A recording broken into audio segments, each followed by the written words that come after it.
ఇంట్లో పని అంతా అయిందా? అంతా అయిపోయింది అమ్మగారు. ఇంక నేను వెళ్ళొస్తా. పొద్దుపోయింది, జాగ్రత్తగా వెళ్ళవే. అట్టాగే అమ్మగారు. బాబు గారు మంచి మాట చెబుతాను రా.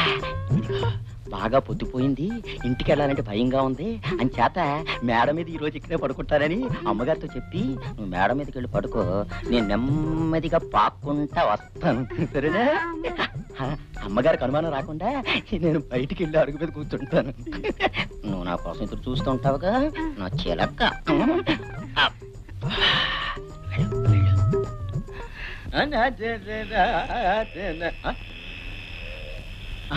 నిద్రపోయాడు.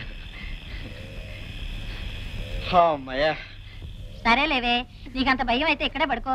ఓ పని చెయ్యి, ఇక్కడ గాలి లేక చస్తున్నాను, ఒక్కబోసేస్తుంది. నేను వెళ్ళి డాబామే పడుకుంటాను, నువ్వు వెళ్ళి నా గదిలో సాప్ వేసుకుని పడుకో. అమ్మగారు మరి ఇదిగో ఇంకేం మాట్లాడుకో, నేను చెప్పినట్టు చెయ్యి, వెళ్ళు. ఇంకో 15 నిమిషాల్లో మేడ మీదకి మెల్లగా జారుకోవచ్చు. ఏటో మల్లయ్య తీరుబడిగా కూర్చున్నావు ఏమిటి? సరే గాని ఏమిటి వేళకాని వేళ ఇలా ఊడిపడ్డా? వేళ నీతో కబుర్లు చెప్పడమేనయ్యా నా పని. నిద్ర వస్తుంది, వెళ్ళి పడుకుంటానే. చిన్నపిల్లలాగా నీ నిద్ర నేను పొగడతాగా. ఇదిగో నిన్న రాత్రి ఓ తమాషా జరిగింది. ఏముంటది? నీకు పీడకలు వచ్చి ఉంటది, నన్ను పీడించడానికి వచ్చావు, నా ఆనందం అంతా గంగపాలు చేసావు. అక్కడే పొరపాటు పడ్డావు. ఎన్నడు రాంది నిన్న నాకు మంచి కల వచ్చిందా? నీ డాబా మీకు వెళ్ళి పడుకుంటాను, నువ్వు తలుపు గడేసి పడుకో. అట్టగే అమ్మగారు. మర్చిపోకు. అప్పుడు నేను శ్రీకృష్ణులాగా నా చుట్టూ గోపికలందరూ చేరి నృత్యం చేస్తున్నట్టుగా దండం పెడతాను. రే నీకు దండం పెడతాను, ఇప్పుడు ఆపమనకరా, కళ సగంలో ఉంది. పూర్తవడానికి ఎంత టైం అవుతుంది? తెల్లారుతుందా?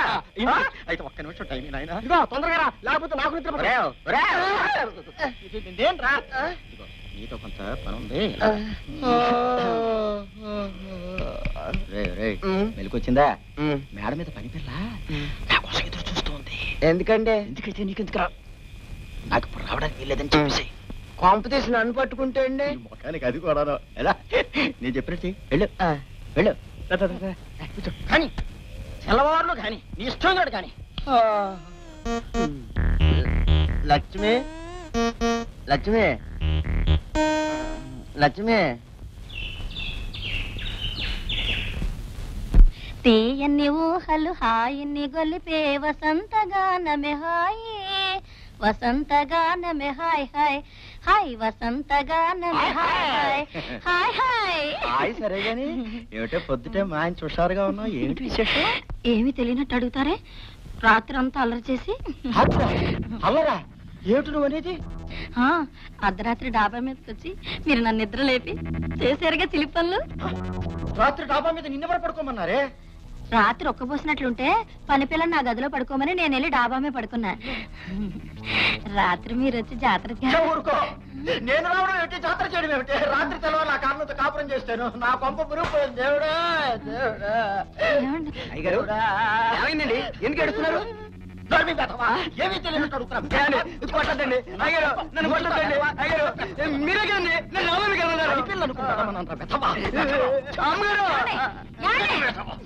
తప్పు చేస్తుంది మీరు, వాడండి కొడతారు. తప్పు చేసింది వాడు.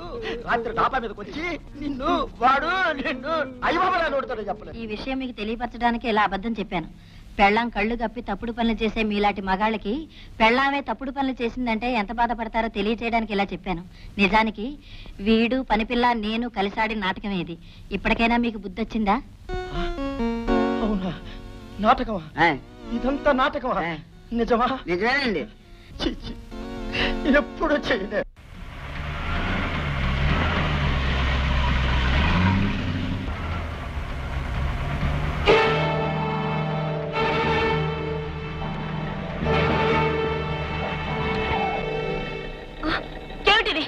ప్రాణాల మీద ఆశ ఉంటే చెప్పినట్టు పోనీ పోనీ పోనీ.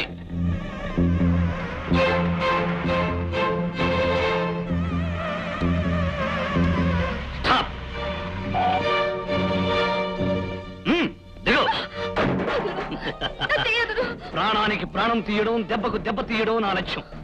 నా చెల్లెల్ని అన్యాయంగా నాశనం చేశాడు ఈయన. వాడి చెల్లెలైన నీకు కూడా దిగత పెట్టిస్తాను.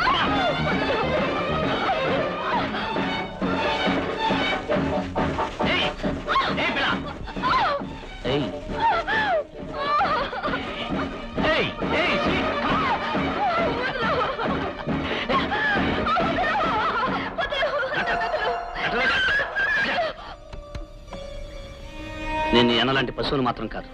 పోనీ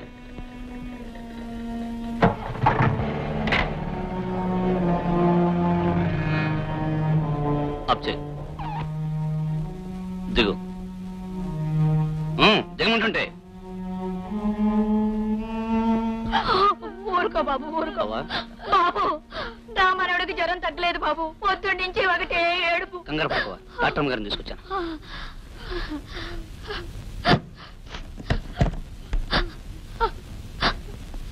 బాబు ఊరుకోవా.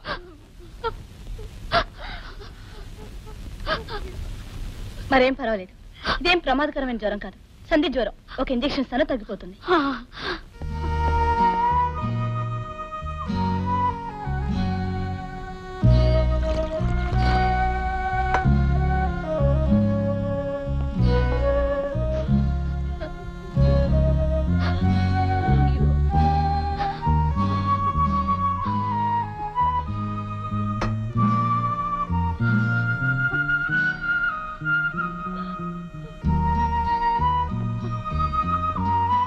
రేపు ఉదయానికల్లా పూర్తిగా తగ్గిపోతుంది. కాస్త నీరసంగా ఉంటుంది కనుక నేను కొన్ని మాత్రలు ఇస్తాను, ఆ వాడుతూ ఉండండి. అలాగేనమ్మా. నేను వెళ్ళొస్తానమ్మా. అమ్మా డాక్టర్ అమ్మా, చావు బతుకుల్లో ఉన్న నా మనవడికి ప్రాణదానం చేశావమ్మా. తల్లి అనేది జన్మనిస్తుంది, ఆ దేవుడు అనేవాడు అది కాపాడతాడు. ఈ రోజు నా మనవడికి ప్రాణదానం చేసిన నువ్వు దేవతవమ్మా, నువ్వు దేవతవి.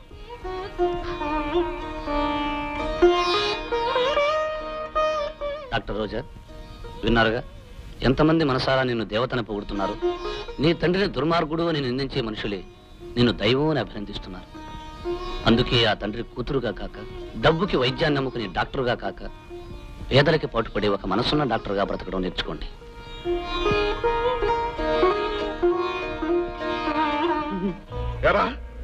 ఇంతకాలం నా సొమ్ము తిని ఒళ్ళు పెంచుకుని వాడు నా కూతురు ఎత్తుకుపోతుంటే ఏమీ చేయని దద్దమలా తిరిగి వస్తారా? వాడిని కుక్కని కాల్చినట్టు కాల్చి నా కూతురుని నేనే రక్షించుకుంటాను.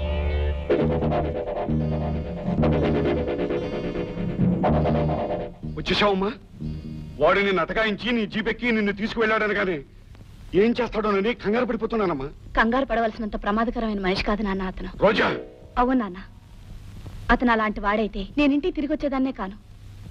నన్ను పేదవాళ్ళ ఇంటికి తీసుకెళ్లి చావు బ్రతుకుల్లో ఉన్న ఒక పసిబిడ్డ ప్రాణాలు కాపాడేటట్టు చేశాడు.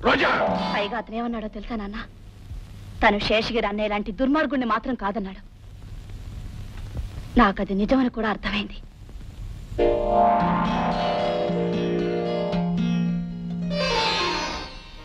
డాక్టర్ రోజా, అనుక్షణం కష్టపడుతూ కడుపు నిండా తిండి లేక అనారోగ్యంతో బాధపడే పేద ప్రజానీకానికి సేవ చేయడానికి వచ్చిన దేవతలు. ఆ తండ్రికి కూతురుగా కాక, డబ్బుకి వైద్యాన్ని నమ్ముకునే డాక్టరుగా కాక, పేదలకి పాటుపడే ఒక మనస్సున్న డాక్టర్గా బ్రతకడం నేర్చుకోండి.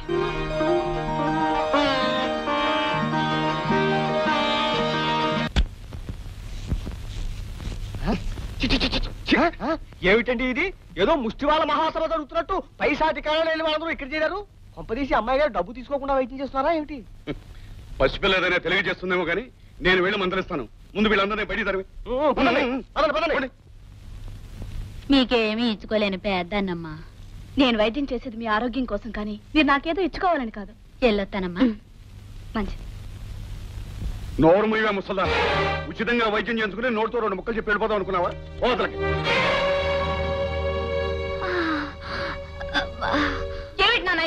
అది కాదమ్మా, నువ్వు చిన్నపిల్లవే, నీకేమీ తెలీదు. ఇలా డబ్బు లేని వాళ్ళకి వైద్యం చేస్తూ పోతే మనకు రాబడే ఉంటుంది. రాబడి ఆలోచించడానికి, లాభం ఏమిటని చూసుకోవడానికి ఇదేం వ్యాపారం కాదు, వైద్యం. రోజా, ఖచ్చితంగా చెప్తున్నాను, ఈ ఆసుపత్రిలో ముష్టి వాళ్ళందరికీ వైద్యం చేయడానికి వీల్లేదు. డబ్బున్న వాళ్ళకి, డబ్బిచ్చే వాళ్ళకి మాత్రమే వైద్యం చేయాలి. అదే నా నిర్ణయం. ఆలోచించు.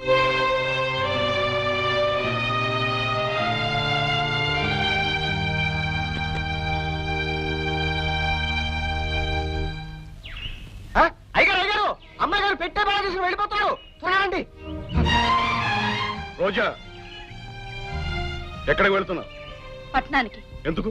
అక్కడ ధర్మాసుపత్రిలో పనిచేయడానికి. సొంత ఆసుపత్రి వదిలేసి ధర్మాసుపత్రిలో పనిచేయాల్సిన కర్మ నీకేం పట్టింది? సొంత ఆసుపత్రిలో నాకు స్వతంత్రం లేదు గనక. నువ్వు వెళ్ళిపోతే ఇక్కడ మన ఆసుపత్రి ఎవరు నడిపిస్తారు? ఆ ఆసుపత్రి నడిపించడానికి కావాల్సింది డాక్టర్లు కాదు, కసాయి వాళ్ళు. రోజా అవును నాన్న, ఇందాక నా కళ్ళ ముందే నా పేషెంట్ అవమానించావు. అందుకే మానవత్వం లేని ఆసుపత్రిలో పనిచేస్తే నేనిచ్చే మందులు కూడా పనిచేయవని తెలుసుకున్నాను. అయితే ఇదంతా భరత్ గాడి పన్నాగం అన్నమాట. అన్యాయాన్ని సాధించిన మనిషికి నీతిని బోధించే హక్కు ఉంటుంది నాన్న. నాన్ననే విషయం నీ గుర్తుంటే నా పరువును సవాల్ చేస్తూ నువ్వు ఇలా గడప దాటడానికి ప్రయత్నించేదానివి కాదు. మీకు మీ కూతురు కంటే మీ పరువే ఎక్కువ కాబట్టి మీ పరువు మీ దగ్గరే ఉంచి కేవలం డాక్టర్ రోజాగానే ఈ గడప దాటుతున్నాను. రోజా, నువ్వు నన్ను ఎదిరించి సాధించడానికి అన్ని విధాలా సిద్ధమైతే నా ఆస్తికి అనుబంధానికి కూడా దూరం అవుతాం. అది ఆలోచించుకో. ఆస్తి లేకపోతే నేను బ్రతకలేననేగా మీరు నన్ను హెచ్చరిస్తున్నారు. ధర్మాసుపత్రిలో ఉచితంగా పనిచేసిన డాక్టర్లకి జీతాలు ఇస్తారు. నా జీవితం గడవడానికి అది చాలు.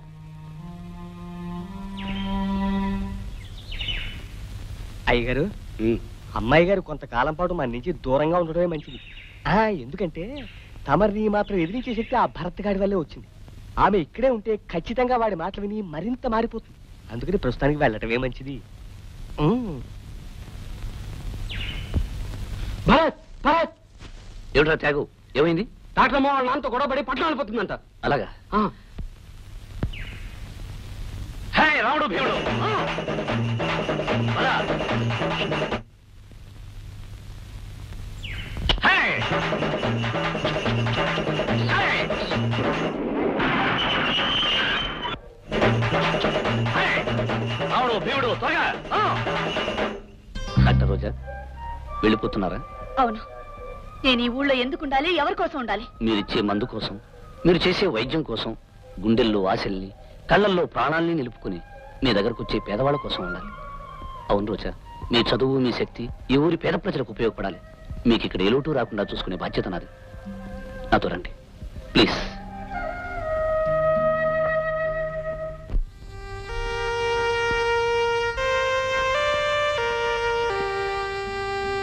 వస్తాను.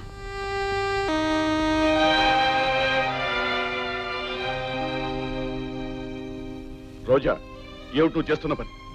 డాక్టర్ గా నేను చేయాల్సిన పని. సరే, ఇంటికి వెళదాం పద. ఆ ఇంట్లో నేను అడుగు పెట్టను. పోనీ హాస్పిటల్కి వచ్చి వైద్యం చేయి. అది డబ్బున్న వాళ్ళ ఆసుపత్రి. అక్కడ డబ్బు కోసం వైద్యం చేయడం కంటే పేదవాళ్ళకి వైద్యం చేయడంలో ఎంతో ఆనందం ఉంది. వైద్యంతో పాటు మాటలు కూడా నేర్చావన్నమాట. నిన్ను బలవంతాన్ని ఇచ్చుకెళ్తాను. ఏం చేస్తావో చూస్తాను. ఆగు నాన్న, నేనిప్పుడు మేజర్ని. నా ఇష్టాలు నావి. నన్ను ఆజ్ఞాపించే హక్కు, అధికారం మీకు లేదు. పదరాముడు. అయ్యా, ఓ చిన్న సలహా. మీ ముగ్గురు గోకి గోకి నా చేతులు పుళ్ళైపోయాయి కానీ మీరిచ్చిన సలహా ఒక్కటైనా నెరవేరిందా? మళ్ళీ ఈసారి గోకారో మీ ముగ్గురికి గుళ్ళకి ఇచ్చేస్తాను. జాగ్రత్త.